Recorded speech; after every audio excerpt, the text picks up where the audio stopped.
오늘 17편, 17편, 10편, 17편 다윗의 기도인데 10편, 17편 1절에 보면 여호와의 의의 호소를 들으소서 나의 울부짖음에 주의하소서 이렇게 말하거든요. 또 울부짖는 또 기도예요. 또 뭔가를 호소하는 거고 다윗은 왜 이렇게 호소하는 이런 사건들이 휘말리는가, 다윗이 무슨 큰 실수를 했나라고 하면 그 뒤에 말씀 보면 나오지만 그렇지 않거든요. 2절 말씀에 주께서 나를 판단하시며 주의 눈으로 공평함을 살피소서. 주께서 내 마음을 시험하시고 밤에 내게 오시어서 나를 감찰하셨으나 흠을 찾지 못하였사오니 내가 결심하고 입으로 범죄하지 아니하리다.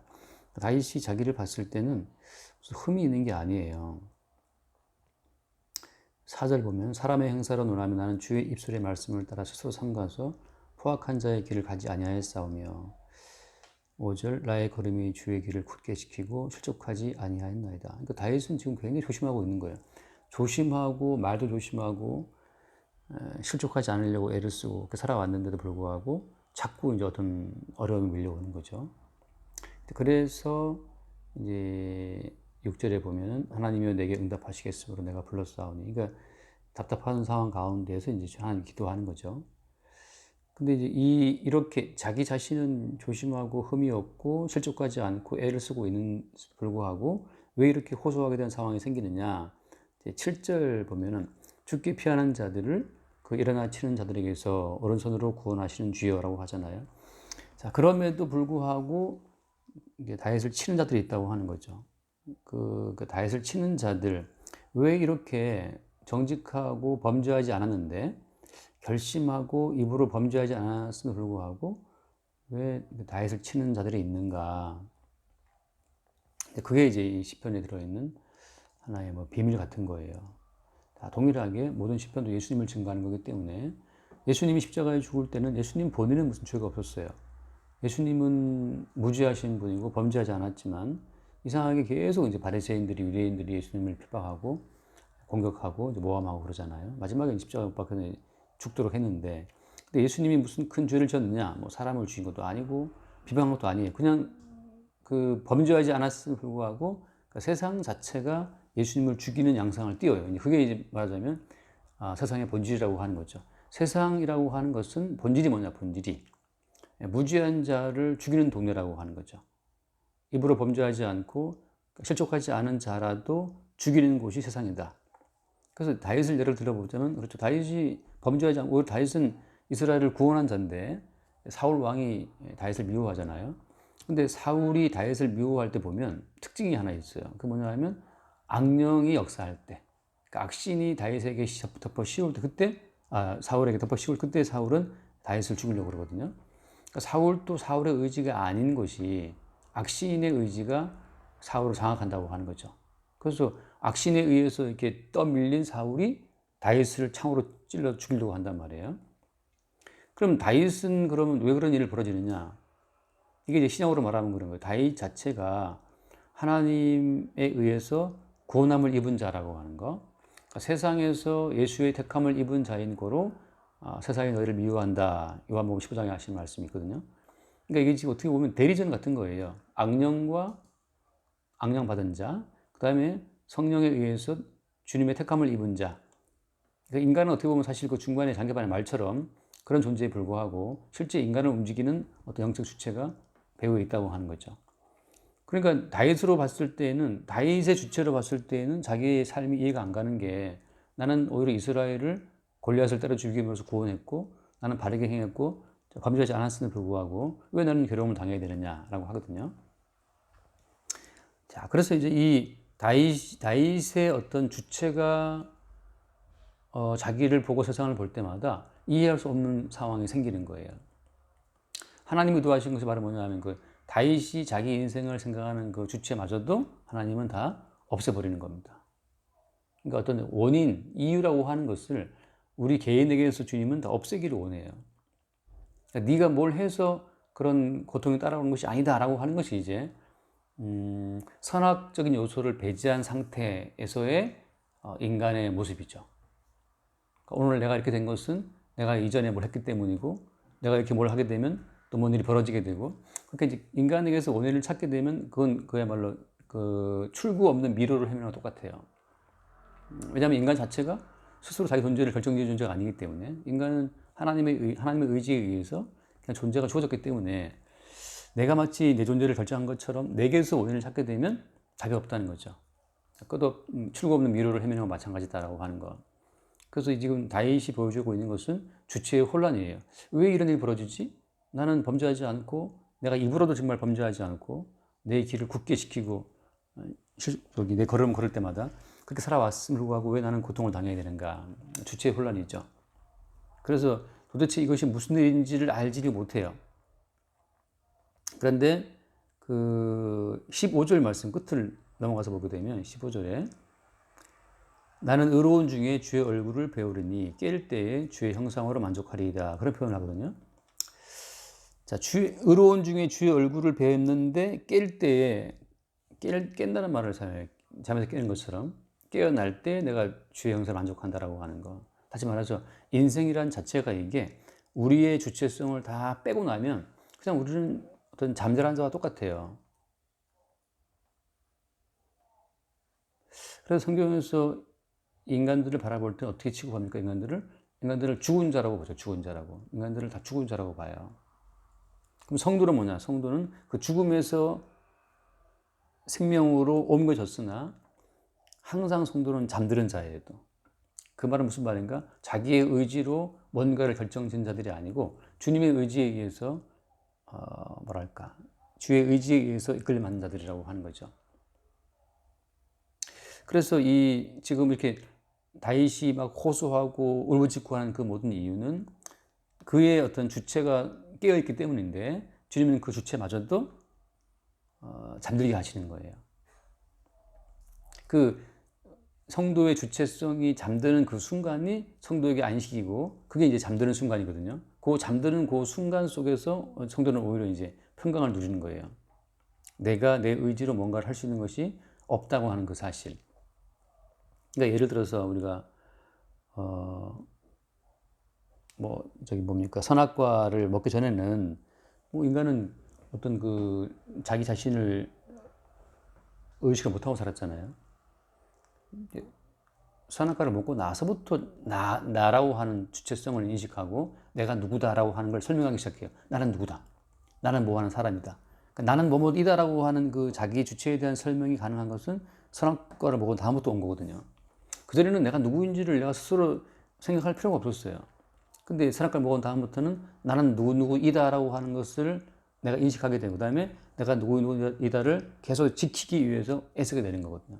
또 한 번 형성된 나는 무엇이다라고 하는 나의 설명이라고 하는 가치는 이거 어떻게 벗어날 수가 없는 하나의 분리 같은 거예요. 소 콧뚜레 뚫는 거 봤어요? 원래 송아지는 안 뚫지만 이제 좀 크면 이제 코를 뚫잖아요. 뚫어서 이제 연결해가지고 소를 이렇게 통치하는데 내가 누구다라고 하는 자아의식이라는 것은 사실 우리에게 덮어씌운 하나의 그 멍에 콧뚜레 같은 거 이게 우리의 멍에 같은 거예요. 내가 누구다.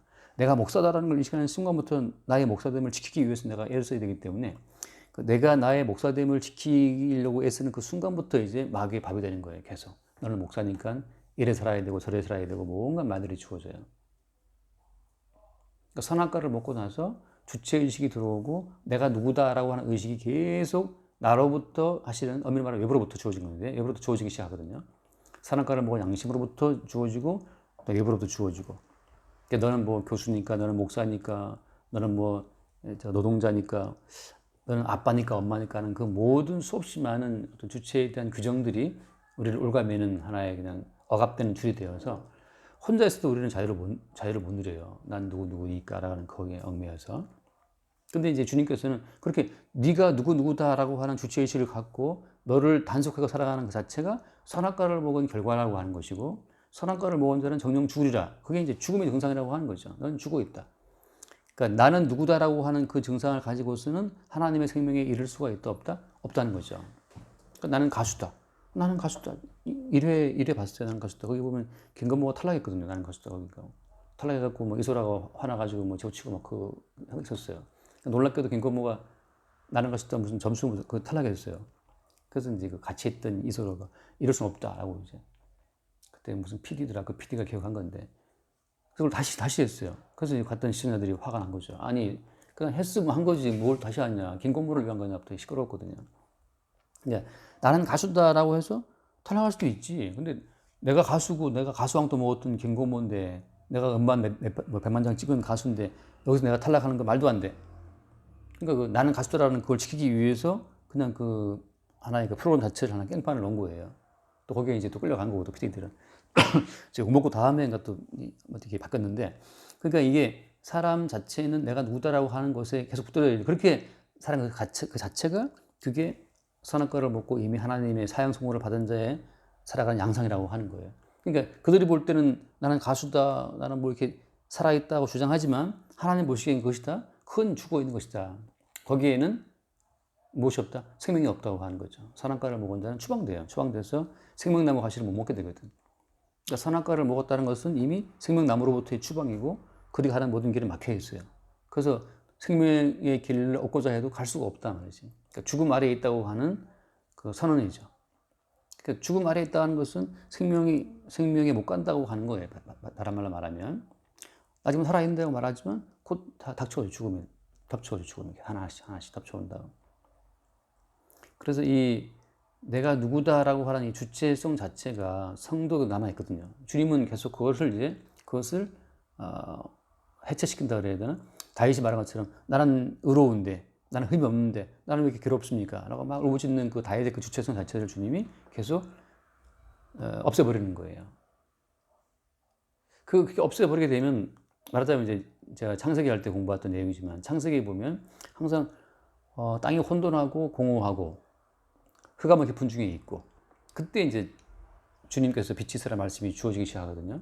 그러니까 땅이 혼돈하고 공허하다라고 하는 거 다시 말해서 어떤 그 명확한 사물의 실체를 규정을 지을 수 없는 공허와 혼돈 그 다음에 깊은 흑암이라고 하는 거 그 속에 주님은 우리를 도리어 집어넣으시는 거예요. 살아있다는 우리 자체 나는 무엇이다라는 나는 목사고 나는 교사고 뭐 가수도 그런 모든 주체성을 주님은 다시 혼돈 속에 집어넣어서 내가 목사가 맞나? 내가 남자가 맞아? 뭐 내가 여자가 맞아? 부터 해서 그렇게 모든 것을 명확하게 저것은 무엇이다라고 규정해 줄 수 없는 공허와 혼돈과 깊은 흑암 속에 집어넣으신 상태에서 이제 주의 말씀이 들려오는 거예요. 빛이 있으라. 그때 빛이 주어지는 것처럼 성도는 날마다 이 주체의 혼돈과 공허와 주체의 흑암 속으로 들어가서 도대체 내가 누구인지 모르겠어. 나 왜 이러고 살고 있지? 라는 그 흑암 속에서 주님이 새롭게 그리스도 예수로 인해 존재하는 우리의 자상을 새로 주어주는 그게 바로 뭐냐면 그 15절 끝에 말씀 15절에 나는 의로운 중에 주 얼굴을 뵙는다. 그 다음에 깰 때에 주의 형상으로 만족한다고 되어 있잖아요. 이 주의 형상이라고 할 때 이 주의 형상이 뭐예요? 주의 형상이 말하자면 십자가에 죽으신 예수님이에요. 하나님의 형상은 예수님이죠. 하나님의 형상 예수라는 그 말씀은 어디 나와요? 로마서도 나오고 또 히브리서도 나오죠.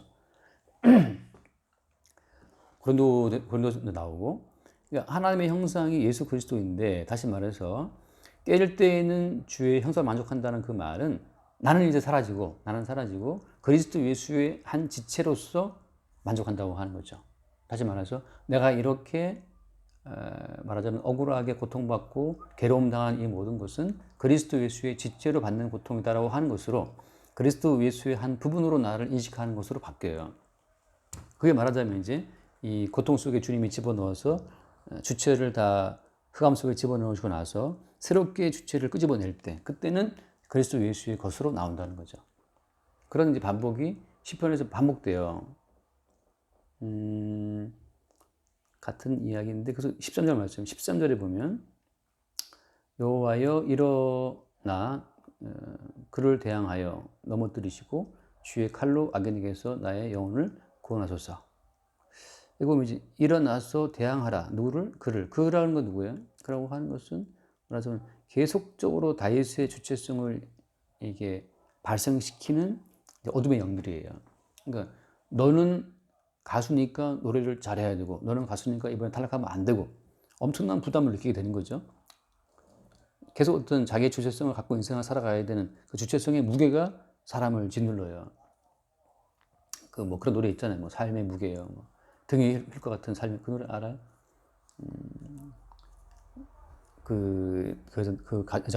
여자 가수가 음성이 엄청나게 웅장한데 아무튼 허스키하면서 등이 휠 것 같은 삶의 무게여 그 노래 가거라 내 하나의 사람은 가거라는 노래 내 하나의 사람은 가거 그 노래 있는데 물론 뭐 글쎄 그게 이제 뭐 말하자면 이제 뭐 정확치는 않지만 그 노래를 지은 사람이 일반인인데 뭐 배우자가 죽었대요. 그래서 이제 혼자 인생의 짐을 떠지면서 가야 되는데 그 혼자 인생을 살아가야 되는 그 삶의 무게에 이제 등일 것 같은 그 무게를 느끼면서 이제 뭐 그런 쓴 거라 그러는데 그 노래를 이제 그 이미숙이라는 가수가 또 건강하게 잘 불렀지. 아무튼 어쨌든 간에 그 삶의 무게라는 단어가 전 그때 좀 많이 다가왔거든요. 근데 삶의 무게 왜 다가오냐 하면 이제 뭐 마누라 죽었네? 애가 내가 키워야 되네? 그것도 한 무게인 거죠. 나는 아빠다. 나는 가수다. 그 다음에 애들이 지금 학교 들어왔어. 세대한테 좋은 교육을 시켜주고 싶어. 나는 교수니까. 나는 교수다. 어떻게 세대한테 좋은 교육을 시켜주지? 그것도 삶의 무게인 거죠. 뭐 요즘에 강릉 교수하는 그 친구 통화할 때 그것도 지금 사실 그 교육부 지원 탈락했거든 거기도. 근데 그 친구가 무슨 부단장이래 거기 무슨 대책하는 거기 부단장인데 이제 지금 탈락한 거 아니에요. 그러니까 또 복잡한 거지 지금. 근데 그것도 이제 복잡하더라고. 그 역학 관계라는 게 이게 각 교수들과 그다음에 보직 교수들과 또 직원들과 이게 복잡하더만요. 이게 한 사람 어떤 의지로 되는 것이 아니고 복잡하더라고 이게. 누구 하나 딴지를 걸면 상당히 이게 학교도 좀 솔직히 않더라고. 말하자면 그렇게 이제 나는 교수고 나는 뭐 보직이 있고 뭘 해서 난 학교에 뭘 책임져야 된다는 그 무게가 있는 거고 다 그런 것 때문에 인생이 쫓기거든요. 근데 그걸 가지고 또 어떻게 계속해서 이제 마귀의 누를 또 압박하거든. 선악과를 먹은 어떤 종자들은 또 그 마귀의 어떤 그 시험에 계속 움직이게 되고. 근데 하나님께서는 어떻게 하시냐 하면 계속 자기 백성을 끌어다가 어떻게 한다 계속 그 나는 누구다라고 하는 세상에서 형성된 나의 주체성을 계속 혼란에 빠뜨려 버려요. 내가 무슨 교수가 맞나? 내가 목사가 맞나? 난 뭐 하고 있지? 이렇게. 저도 이제 마찬가지 목사지만 내 스스로 목사라는 어떤 그런 인식을 좀 약간 낯설어하기도 하고 좀 부담스러워할 때가 있거든. 또 사실 나가면 목사가 아닌 것처럼 이제 막 그럴 때가 있어요. 새로운 습관 생겼어요. 알고 있어요? 손톱 뜯는가? 아니 좀 옆으로 이게 삐져나와가지고. 이따 줄게 저기 스매끼리 있어요. 그래서 이게 영웅이 보면 막 영웅이 다.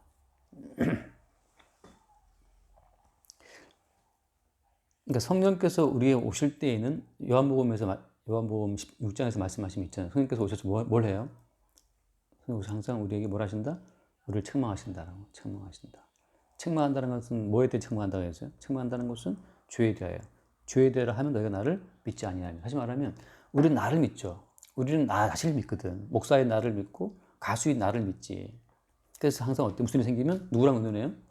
나랑 의논해. 나랑 의논하죠. 자기 자신이랑. 캔디로 말하자면 거울 속에 나랑 대화한다잖아요. 거울 속에 나랑 대화한 것처럼 모든 사람들 보통 1차적으로 의논 대상자는 자신이에요. 자신. 어떻게 하지라고. 근데 내가 나에게 물어봐야 답이 안 나와요. 내가 나한테 물어봐야. 내가 나한테 물어봐야 답 나올 게 뭐 뻔하죠. 내 수준이 거긴데. 그러니까 죄에 대하여 하면 뭘 책망하시? 죄에 대하여 하면 너희가 나를 믿지 아니하며 예수님께 의논을 구하지 않고 본인에게 의논을 구하고 있으니까 누굴 믿는 거예요? 자기를 믿는 거지. 너를 믿을 게 뭐가 있냐? 너를 믿을 게. 우리의 자라는 가치는 이게 세상의 어떤 가치에서 형성된 떠밀려서 만들어진 하나의 어떤 주체성이기 때문에 이게 되게 미련하고 혼란스러운 주체거든요. 그래서 성령으로 책망함으로써 우리가 생각하는 나의 확고한 나의 주체성을 계속 흔들어버려요. 내가 나를 믿을 수 없는 존재라는 사실을 알게 하고 내가 나에게 의논해봤자 나올 것 없다는 사실을 알게 하는 거죠. 그리고 엄밀히 말하면 사실은 여기 말씀처럼 우리는 다 잠자는 자예요. 자, 잠잔다는 것은 뭐냐 하면 말하자면 현실의 세계가 아닌 거잖아요. 그죠? 내가 나의 주체성을 가지고 인생을 살아간다고 하는 것은 이게 비현실이라고, 비현실. 왜 비현실이냐면 내가 원인이 되어서 되는 일은 아무것도 없기 때문에. 내가 원인이 되어서 태어났어요? 아니거든요. 내가 이렇게 이런 외모로 이런 성격으로 다 내가 정한 것이 아무것도 없어요. 모든 것이 다 어떤 외적인 어떤 뭐에 의해서 내가 이게 땀 흘려 생성된 거지. 땀 흘려서. 근데 주님께서는 우리의 주체성을 계속 허물어뜨림으로 말미암아서 지금 네가 알고 있는 너 자신과 네가 만들어가는 그 모든 세계는 사실은 어떤 세계다? 비현실이다. 그건 잠든 세계예요. 잠든 세계. 진짜 현실은 누가 만들어가는 거예요? 주님이 만들어 가시는 거죠. 진짜 현실은 무엇이다? 생명으로만 가는 게 진짜 현실이에요.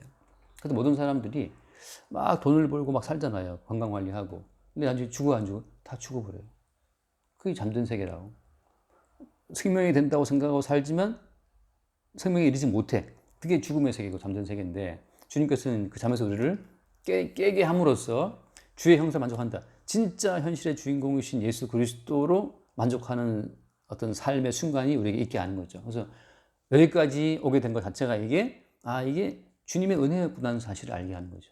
내가 뭘 해서도 아니고 내가 실수해서도 아니고 잘해서도 아니고 십자가에 죽으신 예수님의 그 살과 피로 만들어진 어떤 형상으로 나를 인식할 때 그게 이제 잠이 깨어서 주의 형상 되신 예수 그리스도를 만족하는 자의 모습이라고 하는 거예요. 그걸 지금 이제 다윗은 십시에서 바라보고 있는 거죠. 근데 이제 그렇지 않다면 이제 항상 우리는 우리 자아가 계속 깨지고 흔들리고 공허해지는 그 현실 속에서 놓여 살아가는 겁니다. 꿈에서 막 애써본 적 있죠. 꿈에서 막 싸워본 적 있죠. 꿈에서 막 불안해서 막 그런 적 있어요. 그래서 막 떨어진 적은 있잖아요. 그래서 그렇겠지. 이게 꿈에서 떨어지고 아프고 막 발버둥 치고 쫓기고 하는 그 모든 자체가 꿈인 것처럼 삶 자체가 하나의 꿈이에요. 그러니까 주님의 그 실체가 되는 인생을 현실을 못 보는 사람 입장에서는 그래서 그 14절 말씀 14절 여호와여 이 세상에 살아있는 동안 그들의 분깃을 받은 사람들에게서 주의 손으로 나를 구하소서.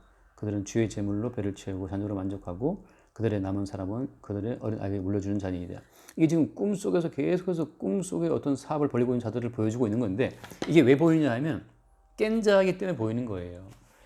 이건희 씨가 돈을 벌어서 이재용 씨한테 물려주려고 그 애를 쓰고 뭐 주식을 어떻게 하고 복잡하고 또 계속 지금 시끄럽잖아요.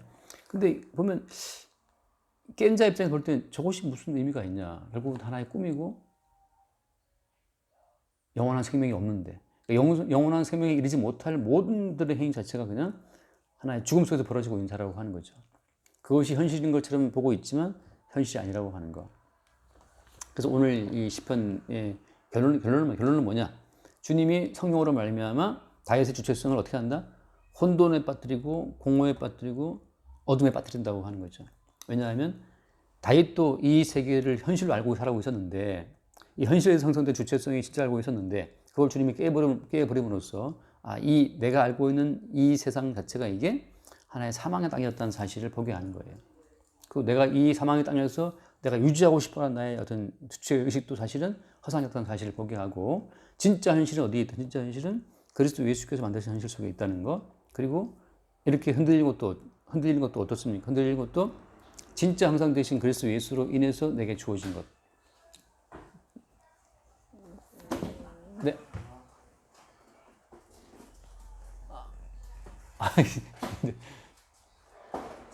아니.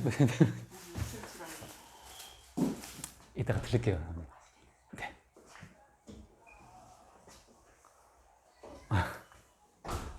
여기 옆에 CCC 사원님인데 내가 오늘 어제 들을까 생각했었는데 먼저 오셨네. 그래서 무슨 얘기인지 알겠죠, 그죠? 무슨 얘기인지. 근데 이게 무슨 얘기인지 알아도 매일매일 어떤 사건 속에 터지지 않으면 몰라요. 뭐 땅을 번다, 뭐 다 꿈꾸는 거예요. 그냥 다 죽음 속에 있는 거고 땅에 생명을 주는 것도 아니고 그렇게 그냥 살아가는 거죠. 근데 주님께서 항상 이 세상에서 형성된 나의 주체성을 허무음으로써 진짜 우리의 자아는 진짜 우리의 자아는 주의 형상 되신 그리스도 예수 속에 있다는 것을 알게 하시는 거예요. 지금 네가 살아 있는 것도 그리스도 예수의 희생으로, 네가 살다 죽는 것도 그리스도 예수의 은총 가운데 모든 것을 나의 나된 것 자체의 어떤 결실을 내게 있지 않고 주께 있다는 사실을 알게 하시는 과정. 여기까지 합시다. 오케이. 기도하고 마칩시다. 감사합니다. 오늘도 말씀으로 정말 우리의 의지로서는 절대로 알 수 없는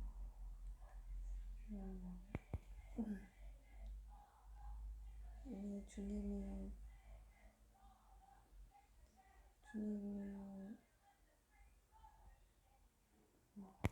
주님의 성도로서만 의미가 있는 우리의 삶임을 다시 말씀을 통해 알도록 인도해 주시니 감사드립니다. 오직 항상